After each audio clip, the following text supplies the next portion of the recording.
Hi! நீங்கலாம் இன்னைக்கு எப்படி இருக்கீங்க? நீங்க ரொம்ப நல்லா இருக்கீங்கன்னு நான் நம்புறேன். நீங்க ரொம்ப நல்லா இருக்கணும்னு நான் வாழ்த்துறேன். இன்னைக்கு எத பத்தி பார்க்க போறோம் அப்படின்னா, ஒரு ரொம்ப இன்ட்ரஸ்டிங்கான கான்டென்ட். இந்த ஒரு டாபிக்க பேசுறதுக்கு ஒரு வாழ்க்கை இல்ல, பல வாழ்க்கைகள் இருந்தாலும் பத்தாது. பட் எந்த மாதிரி ஒரு பெரிய டீட்டெயில்டான டாபிக்கா இருந்தாலும், அத சின்ன ஒரு முன்னுரையோட ஸ்டார்ட் பண்ணோம் அப்படின்னா, அந்த முன்னுரை நம்மள அது மேலும், மேலும், மேலும், மேலும் கொண்டு போகும். அப்படிங்கிற ஒரு காரணத்துக்காக ஒரு சின்ன தாட் ஸ்டார்ட்டர் நம்ம ஸ்டார்ட் பண்ணுறோம். ஸோ எது உண்மை, எது பொய் அப்படிங்கிறது ஒரு பெரிய ஸ்பிரிச்சுவல் கொஸ்டினா சவுண்ட் ஆகலாம். But simple. உங்ககிட்ட நான் கேட்குறேங்க. நீங்க எத உண்மைன்னு சொல்லுவீங்க? எத பொய்ன்னு சொல்லுவீங்க? இப்போ உங்க முன்னாடி 4 ஆப்ஜெக்ட்ஸ் இருக்கு. அதுல எது உண்மை, எது பொய்ன்னு சொல்லுவீங்க அப்படின்னா, எந்த ஆப்ஜெக்ட் நிலையா இருக்கோ, எப்ப பார்த்தாலும் அதே மாதிரி இருக்கணும். அது மாறக்கூடாது. அது எப்பவுமே அங்கேயே இருக்கணும். அது எவ்வளோ நாள் ஆனாலும் அதே மாரி இருக்கணும். கான்ஸ்டன்ட்டா, எட்டர்னலா அதே மாரி இருக்கிறது தான் நம்ம உண்மையான பொருள் அப்படின்னு சொல்லுவோம். இன்னைக்கு ஒரு சாக் பீஸ் காமிக்கிறேன். நாளைக்கு அந்த சாக் பீஸ் பிங்க் கலர்ல இருக்கு. நாளான்னைக்கு அந்த சாக் பீஸ் ரப்பரா மாறுது அப்படின்னா, அது சாக் பீஸா, ரப்பரா இல்ல பென்சிலா நம்மளுக்கு தெரியாது. ஸோ எந்த ஒரு பொருள் நிலையா இருக்குதோ அதுதான் உண்மை அப்படின்னு சொல்லுவோம். இது எல்லாரும் நீங்க ஒத்துக்கிறீங்கல்ல? அப்போ இதுதான் உண்மையான பொருள் அப்படின்னா, நீங்க உங்களோட பாஸ்போர்ட் சைஸ் ஃபோட்டோ சின்ன பாப்பாவா 2 வயசுல எடுத்த பாஸ்போர்ட் சைஸ் ஃபோட்டோ எடுத்துக்கோங்க. அந்த ஃபோட்டோவ இப்படி வைங்க. உங்க கேமரா ஓப்பன் பண்ணிக்கோங்க. 2யும் பக்கத்துல பக்கத்துல வைங்க. இந்த மூஞ்சிக்கும் அந்த மூஞ்சியும் ஒரே மாரி இருக்கா?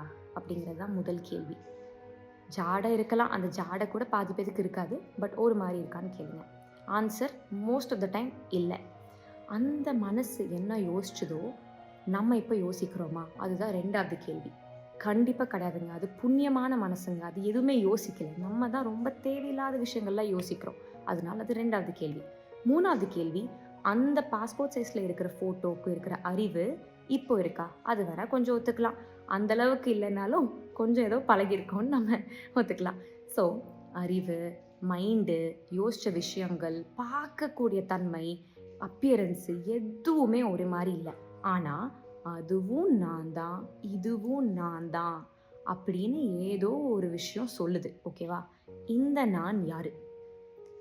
அந்த எந்த நான்கு இது தெரியுது தட் அந்த ஃபோட்டோல இருக்கிறது எதுவுமே சேமா இல்ல. ஒண்ணுமே சேமா இல்ல.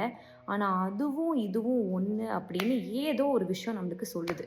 அது நம்ம அறிவா இருக்கலாம். நம்ம ஒரு அந்த ஃபோட்டோவ பார்த்தா நம்மளுக்கு ஒரு அட்டாச்மென்ட் வருது. "ஏய் இது என்னோட குழந்தை படம்டா" அப்படின்னு சொல்லிட்டு.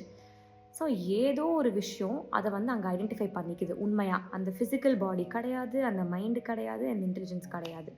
ஏதோ ஒரு விஷயம் நமக்குள்ள மாறாம இருந்திருக்கு. அந்த மாறாம இருக்கிறது தான் கான்ஷியஸ்னஸ் அப்படின்னு சொல்லுவாங்க.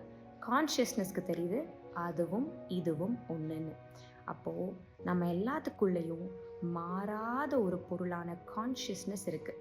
இது எல்லாம் மாறுற தன்மை இருக்கு அப்படின்னா, நம்ம முதல்ல பார்த்த அந்த ரப்பர் எக்ஸாம்பிள், ஷார்ப்னர் எக்ஸாம்பிள் மாரி, அது மாறிட்டே இருந்துச்சுன்னா அது உண்மை கிடையாது. அப்போ இதுக்குள்ள மாறாத ஒரு விஷயம் கான்ஷியஸ்னஸ்ன்னு நம்ம இப்ப சொன்னோம். அப்போ எது உண்மை? இந்த உடலா? இந்த மனமா? இந்த இன்டெலிஜென்ஸா? இல்ல இந்த கான்ஷியஸ்னஸா? நான் சொல்ல விரும்பலங்க. நீங்களே சொல்லுங்க. அண்ட் இத பத்தி நம்ம கண்டிப்பா நெக்ஸ்ட் பதிவுல கண்டிப்பா பார்ப்போம். Thank you.